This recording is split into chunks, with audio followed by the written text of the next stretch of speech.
캐나다 노바스코샤주 헬리팩스에서 서쪽으로 약 50km 떨어진 곳에 위치한 루넨버그 카운티에 오크섬 지하에 묻혀있다는 보물에 대한 사건으로 아직까지 그 정체가 드러나지 않은 미스터리한 사건입니다. 서구권에선 머니피트라고 하면 누구나 알 정도로 유명한 미스터리라고 합니다. 1795년 16세의 데니얼 맥기니스는 이 섬을 탐험하다가 오래된 참나무 밑에서 움푹 패인 구덩이를 발견했습니다. 맥기니스는 누가 최근에 구덩이를 팠다가 다시 메운 것 같다고 생각하면서 두 친구의 도움을 받아 그곳을 파기 시작했습니다. 세 소년의 머릿속은 해적의 보물을 발견할지도 모른다는 생각으로 가득했습니다.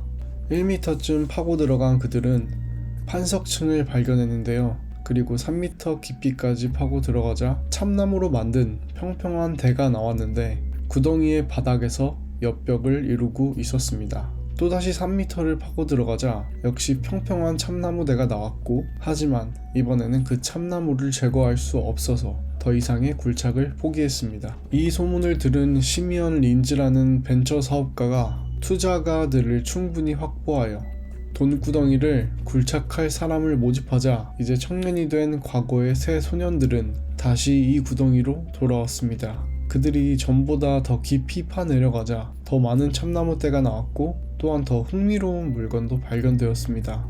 신비한 글자가 새겨져 있는 커다란 관석이 나온 겁니다. 관석에 음각된 이 신비한 암호는 곧 풀렸는데, 간단하게도 각 기호를 알파벳에 대응시키면 영어 문장이 되었습니다.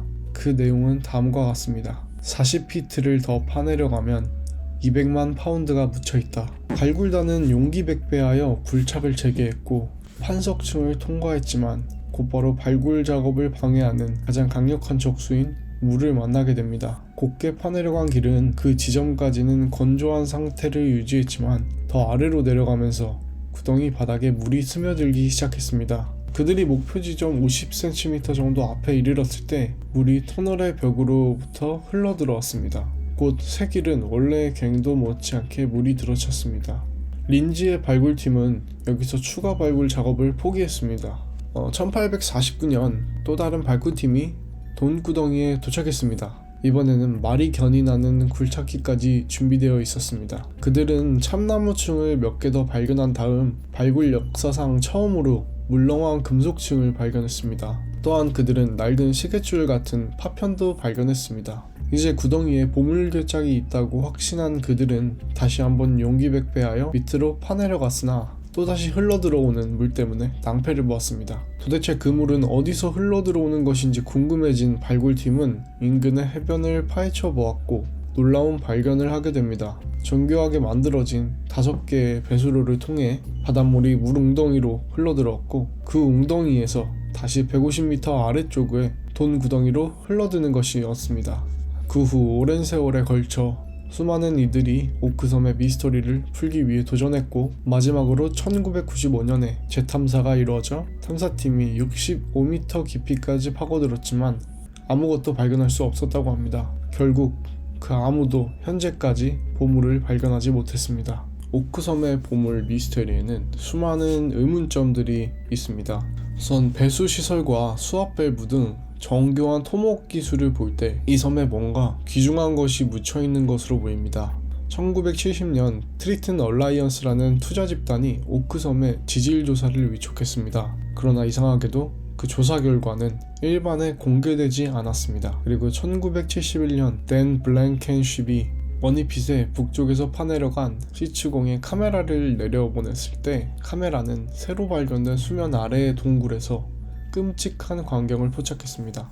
흙투성이의 어두컴컴한 물 위에 손목 부분이 절단된 사람의 손이 떠다니고 있었던 것입니다. 이 보물을 누가 숨겼는지에 대해서도 다양한 설이 존재하고 있습니다. 첫 번째는 해적. 오크섬에 보물을 숨겼을 것으로 가장 유력한 해적은 윌리엄 키드. 그는 세상 곳곳에 약탈한 보물들을 감춰 놓았다고 합니다. 키드의 보물 이야기에는 반드시 오크섬이 등장합니다. 두 번째는 스페인 선원들. 어느 날 보물을 가득 실은 스페인 갤리선이 스페인으로 가다가 고장이 나서 오크섬 인근에 정박했습니다. 스페인 사람들은 해적의 공격을 우려하여 갤리선의 보물을 모두 내려서 섬의 일정한 곳에 숨겨두고 빈 배로 카리브해로 되돌아갔다고 합니다. 그들은 나중에 스페인으로 또 다른 보물선을 보낼 때 오크섬에 들러 이 보물을 캐내 함께 본국에 보낼 생각이었다고 합니다. 세 번째는 성전 기사단. 유럽의 박해를 피해 달아나던 기사단이 성배를 안전하게 보관하기 위해 오크섬으로 가져왔을지도 모릅니다. 인디아나 존스나 캐리비안의 해적에서나 볼 수 있을 것 같은 섬의 보물들, 아직까지 발견되진 않았지만 과연 오크섬의 땅속 깊은 곳엔 우리가 상상하는 보물들이 실존하고 있는 걸까요? 이상 라디오 싹이었습니다.